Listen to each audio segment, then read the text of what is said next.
Post reported that Jason Wright is going to stay with the Washington Commanders for at least to start when the new ownership takes over, when Josh Harris takes over. Wright has been the team president since, I believe it's August of 2020, following all of the initial Washington Post reporting of how bad things were. For those that don't know, who don't remember, Wright was working at the McKinsey Group, one of the big consulting firms here in D.C. He was kind of in crisis management. He was consulting the Snyders in the NFL and the team on how to manage their crisis. And eventually Dan looked at him and was like, you just want to do it? And Jason, a former NFL player, basically said, yeah, let's do it. And he figured if he failed, he'd just go back to McKinsey, and he's still there, and the Snyders are not going to be there as of 15 days from now. And there's been a lot of hullabaloo around Jason's job, and I would say it's understandable on some level for multiple reasons. One, new ownership brings in their own people, and that is frequent. How fast they do that is a different story. Return to that in a moment. Obviously, there's also been missteps under his leadership.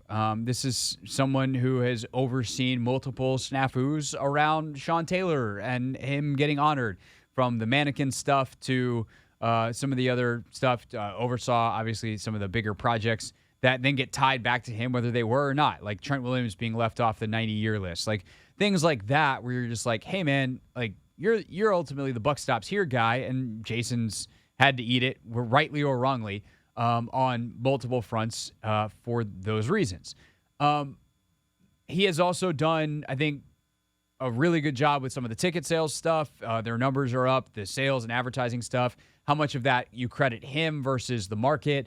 People willing to get back in as they changed the team name, and as they got further removed from some of the stories, and especially as it looked as if Dan was going to be on the outs. It's impossible to separate those things, but he ultimately was the guy in charge, and thus he gets the credit. On his resume are whatever those numbers are. He's also overseen some improvements at FedEx Field that need to happen. He's also was the president when the railing collapsed and almost had fans land on Jalen Hurts. How much of that you directly attribute to a team president versus other things and other factors, it's impossible to accurately parse out. Here's what I would say. If you thought Jason Wright was going to be fired on day one, I am now an Eskimo and I would like to sell you ice. Wait, no, you're an Eskimo and I would like to sell you ice. Messed up the analogy there. Damn, not going to get that one back. At some point, you need continuity. And that doesn't mean that Jason needs to be here long term. That's a decision that Josh Harris needs to make after he evaluates Jason Wright.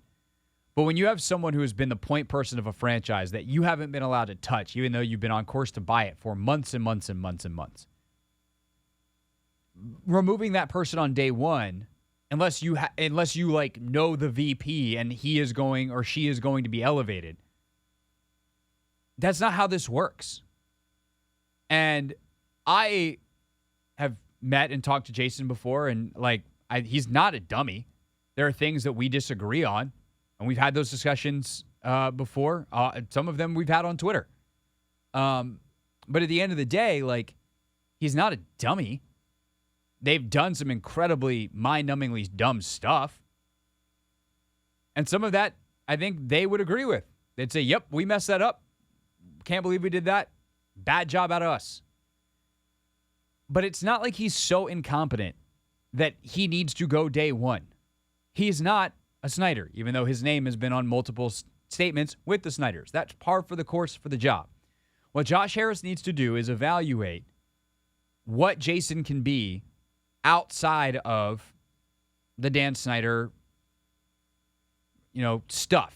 Because I'm sure Jason has a lot of insight on where Josh Harris can immediately spend money, because there are certainly things that Jason has wanted to do, I would imagine, that Dan's been like, nah, I'm good, because that's not how Dan rolls in terms of how he conducts business, and or he hasn't wanted to spend certain money probably since he was going to be selling the team soon. So there's some stuff you do because it's like when you're about to sell a house and you're like, we could fix that or we couldn't. Well, it's going to help the value of the house. Okay, cool. Well, we should fix that. There's been some of those repairs that have happened, and there's other stuff that's been put on the back burner.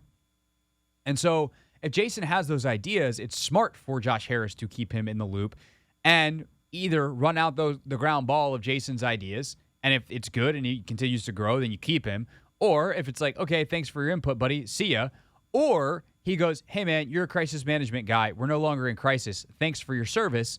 Then that's a fine and dandy way to land the plane as well. But I just thought it was interesting last week, perusing Twitter when it worked, when I was in between things on vacation, and seeing the, at times, for Twitter speaking, violent reaction to that story. Like they were actually going to fire him and or Ron and or anyone else on day one. The people that needed to be fired for conduct reasons are gone. Everyone else now is an evaluation period, and that's how it should be. That's just smart business. It's the Hoffman Show. We're on the Team 980. We're always live as well on the free Odyssey app. I'd love your thoughts on that, though, as a fan. 301-230-0980. Your thoughts on Jason Wright staying on with the Commanders as Josh Harris set to take over in 15 days. Something that's been, by the way, not just reported by the Washington Post last week when I was out, but something that like AJ Perez at Front Office Sports has been on for a long, long time. But hearing it more official and closer to the date, I guess it's not more official, but hearing it more concretely and closer to the date. What do you think? Jason Wright staying on. Missed it last week. Curious to talk to you about it. 301-230-0980. It's the Hoffman Show on the Team 980 and always live on the free Odyssey app. This is the Hoffman Show on the Team 980 and the Odyssey app.